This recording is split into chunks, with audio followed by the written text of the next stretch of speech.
スパイアのバサラカ3月8日放送分のアイドリングトークです。本編の収録準備ができるまでお付き合いよろしくお願いします。はい。早速ですが、お試しのこちらのコーナーにやっていきましょう。はい。チャット GPT に問ってみる。はい、何を問うんでしょうね今回は。このコーナーはリスナーさんに送っていただいたメッセージにまず僕たちが答えて、その後にチャット GPT の見解を聞いていくというコーナーなんですが、ちょっと俺のチャット GPT が甘い説っていうのがね、入れてますね。はい。僕課金税ですよ。じゃあさ、ケンタのチャット GPT の方がいいんじゃないかな。聞いてみますかこっちで。でまずはどういうね。ラジオネーム椎名さん。はい、ありがとうございます。ケンタさん、よすけくん、こんにちは。こんにちは。先日のバレンタインはお二人はチョコをもらいましたか？我が家は、夫が職場で、女子社員が配りきれないから全部持ち帰ってほしいと頼まれ残り物の手作りチョコを大量に持ち帰りましたマフィンやチョコなど20個ぐらいあります。めっちゃある。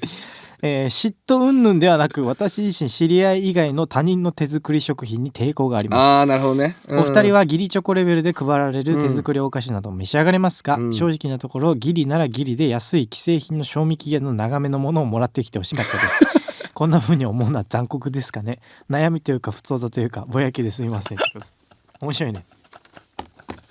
これは辛いな。いや気持ちはわかるね。嫌だね、持ち帰ってこられるの20個も。相当あれなんだ、いいキャラしてんだろうね多分職場では大人気なんでしょうね多分ね。これはだって女性社員がさ、その既婚のさ、旦那さんにさ、これもう渡せなかったんで持ってってくださいっつってさ20個もさチョコ渡すってさ、相当いい上司なのか、わかんないけど多分上司じゃないとこれ言えない気がするんだよね。まあね、上司の男性だからこそ多分女性はこれ持ってってくださいよって言いやすいじゃん。これ多分年下とかさ部下とかになったらちょっとパワハラチックでもあるじゃん、やっぱりちょっとだけ舐められてんだよ。それがいいんだよ。それが多分すごいね職場でも頼りにされてんじゃないかな、こういうことされるっていうのは。まあ捨てていいんじゃない。捨てればいいと思うちなみにどうですか、他人の作ったお菓子手作り。誰かわかんないやつでしょ。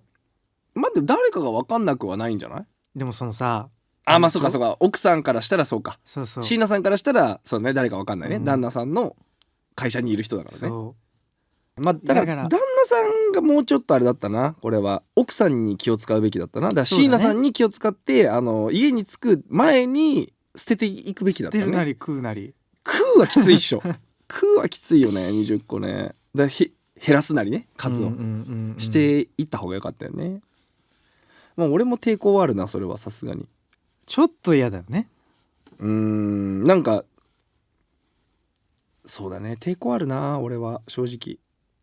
知らない人の手作りチョコっていうか手作りのもの、だから別に全然残酷とかじゃない、普通の感覚ではあると思う、逆にすごい好きって言ってる方が、ちょっと大丈夫って思うね割とね。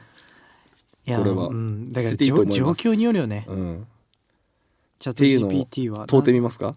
俺のチャット GPT はねどういう出方してる。今俺丸々椎名さんの俺も送ったよメールをコピペして送ったの、そしたらなんて出てくる。洋介の方。俺はね、普段はなんかこういうさ123分けられてて、今回はなんかね、全部文できた。文章いいじゃん。なんて書いてある。バレンタインのチョコレートのエピソード面白いですね。いいじゃん。おっしゃる通り、義理チョコや職場で配られる手作りのお菓子に対する感覚は人それぞれで、あなたの感じる気持ちも全く理解できます、私も他人の他人の手作り食品に抵抗を感じることがあるという方、実際に多いと思います、特に作り手が自分をよく知らない場合、衛生面や好みに関して不安があるかもしれませんよね、その気持ちが悪いわけでも残酷なことでもありません、逆にこうした気持ちを尊重して自分の健康や快適さを大切にすることは全く自然なことだと思います。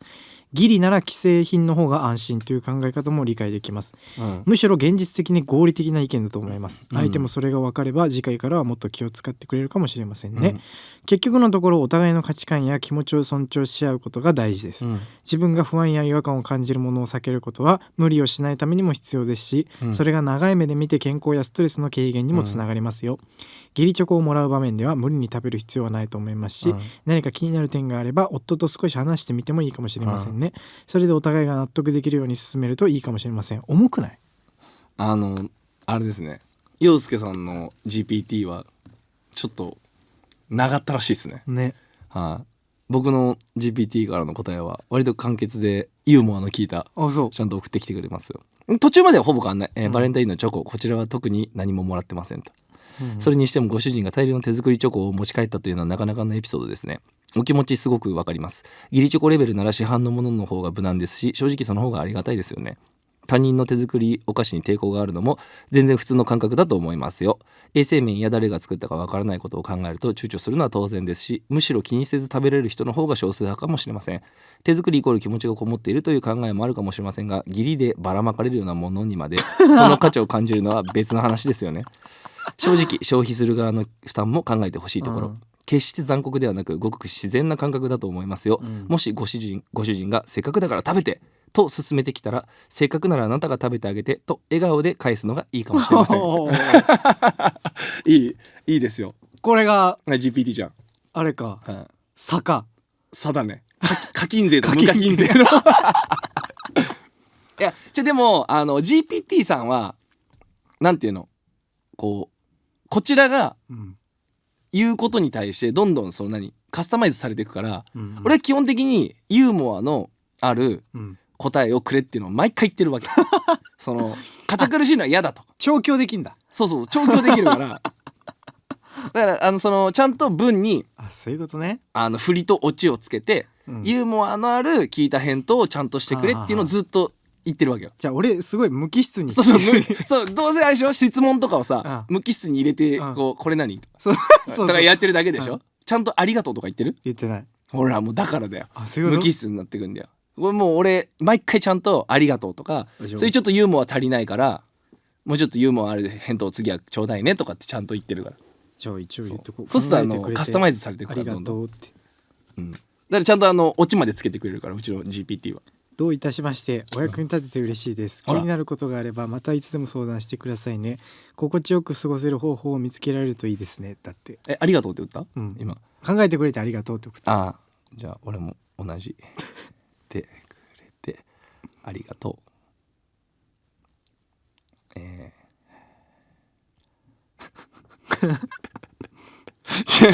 いやおもろいな。いえこちらこそ話してくれてありがとう。ちょっともやっとすることって誰かに聞いてもらえるだけで少しすっきりしますよね。もし主人が頑張って消費しきれなかったらこっそり冷凍保存という手もありますよ。また何かあったら気軽に話してくださいね。なんだよこれこれが調教ですよ。なんだよそれ。これが差ですよやっぱりちゃんとGPT はやっぱ AI なんでちょっとこちらの返答と質問の仕方に対してどんどんカスタマイズされていっちゃうから。じゃあこれからユーモアのある話をしていこうね。そう僕も頑張るねみたいな入れとくと頑張ってくれるから。また会話が始まっちゃったそういうことじゃないから、もう椎名さん頑張ってください